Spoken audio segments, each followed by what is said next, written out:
The fractured mosaic of Amelia Hayes's life, a driven architect navigating the demanding world of high-rise designs while solo parenting her whirlwind of twin sons, Jasper and Finn, had become increasingly chaotic since her separation. The sheer velocity of juggling deadlines and the boundless energy of her boys felt like a relentless storm. Reluctantly, she conceded to exploring nanny options, a notion that initially felt like a surrender. When the agency proposed a male caregiver, a tremor of unease ran through her, yet the desperation for equilibrium outweighed her reservations. That's how she encountered Kaelen. Kaelen was an anomaly in her experience. He possessed an aura of serene confidence, a quiet strength that immediately resonated with the boys. From the moment his tall, lean frame graced their threshold, accompanied by a smile that crinkled the corners of his eyes and a voice like warm honey, Jasper and Finn were captivated. He possessed an innate ability to transform the tumultuous landscape of their days into something navigable. Over the ensuing weeks, Amelia observed, often from the periphery, his masterful handling of meltdowns, the cheerful chaos of dinner, and the intricate rituals of bedtime. A profound admiration bloomed within her as she witnessed his unwavering patience. She often found herself lingering near the doorway, a silent observer as he conjured fantastical bedtime narratives or constructed elaborate block towers with the boys. The gentle cadence of his voice, the genuine warmth in his gaze as he listened intently to their ramblings, began to soothe the frayed edges of her own world. Kaelen brought an unexpected tranquility, not just to her sons, but to the echoing chambers of her heart. One sun-drenched Saturday, with the boys happily occupied at their grandparents' rambling farmhouse, Amelia resolved to tackle the Augean stables of their garage. A chaotic jumble of forgotten toys and outgrown treasures lay scattered, a task she had perpetually postponed. As she knelt amidst a sea of plastic figurines, a familiar voice, laced with a hint of amusement, drifted from the entrance. "Looks like you could use a Sherpa for this expedition." Amelia startled, pivoting abruptly and grazing her forehead against a low-hanging shelf. Kaelen stood framed in the doorway, a carrier cradling 2 frosted lemonades.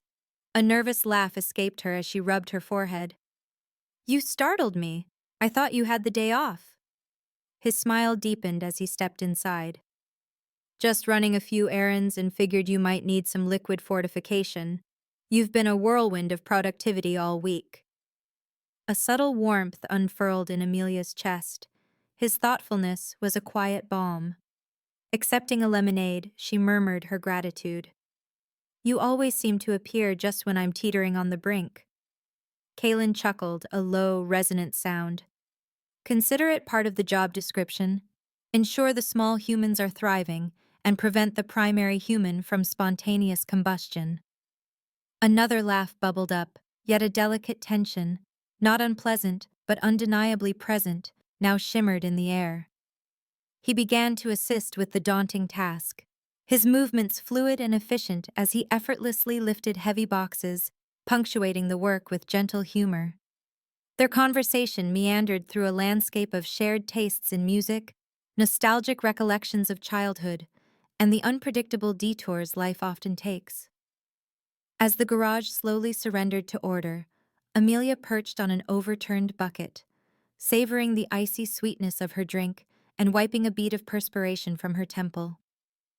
"You've been an absolute anchor, Kaelen," she said softly, the sincerity in her voice palpable. "I honestly don't know how I would have navigated this without you." He met her gaze, his own earnest and unwavering. "You possess a resilience you haven't fully acknowledged, Amelia, but I'm grateful I could be here." In that instant, something intangible shifted between them, a subtle recalibration of their dynamic. A beat of silence hung in the air, as if both were acknowledging an unspoken current that had been subtly building. The abrupt rumble of the approaching garage door shattered the delicate moment. Their neighbor, returning a borrowed hedge trimmer, offered a cheerful greeting. Kaelen and Amelia exchanged a fleeting glance, a silent acknowledgement of the interrupted intimacy, Before resuming their task, the unspoken feeling tucked away like a precious, fragile thing amongst the cleared boxes. Days bled into weeks, and the memory of that shared moment lingered in Amelia's thoughts, a persistent undercurrent she found herself increasingly aware of. Kaelen remained the epitome of professionalism, kind, respectful, and utterly devoted to her sons, yet a subtle undercurrent now flowed beneath the surface of their interactions.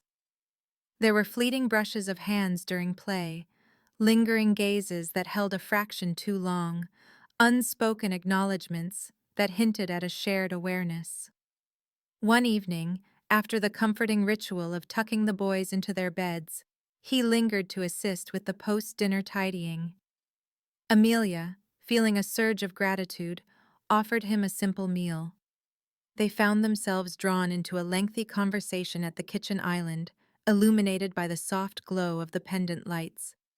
He spoke of his own childhood, the absence of a strong paternal figure fueling his desire to nurture young lives. Amelia, in turn, shared the raw vulnerability of her divorce, the gnawing loneliness, the daunting weight of raising her sons alone. He listened with an unwavering intensity, his gaze never wavering, and when tears welled in her eyes, he didn't flinch. He reached across the cool countertop and gently enfolded her hand in his. "You're not alone, Amelia. You don't have to be." His words, devoid of dramatic flourish or romantic overture, resonated with a profound honesty that pierced through her defenses. They didn't revisit the moment, yet the atmosphere in the house shifted, becoming warmer, more comfortable, undeniably more real. Those stolen glances, the accidental touch of hands, spoke volumes. Amelia didn't know where this nascent feeling might lead, or if it would ever fully bloom. But she knew with a certainty that Kaelen had become far more than just her son's caregiver. He was a steadfast presence, a trusted confidant, and perhaps, just perhaps, something akin to a quiet sunrise after a long night. One golden hour, while strolling with the boys through the dappled sunlight of the park, Jasper turned his innocent gaze to his mother. "Mommy," he declared with the unvarnished truth of a child, "Kaelen makes you smile more. You laugh louder when he's here." Out of the mouths of babes. Amelia glanced over at Kaelen, who was gently pushing Finn on the swing, his own gaze meeting hers across the sunlit expanse. A soft smile touched his lips, as if he had indeed heard Jasper's pronouncement. Perhaps this wasn't the trajectory she had envisioned when she first sought help. But maybe, just maybe, life, in its infinite wisdom, was offering her something richer, something more profound than she could have ever imagined. And all it had taken was a Saturday amidst dusty relics, a gesture of unexpected kindness, and a heart tentatively opening itself to the possibility of feeling again.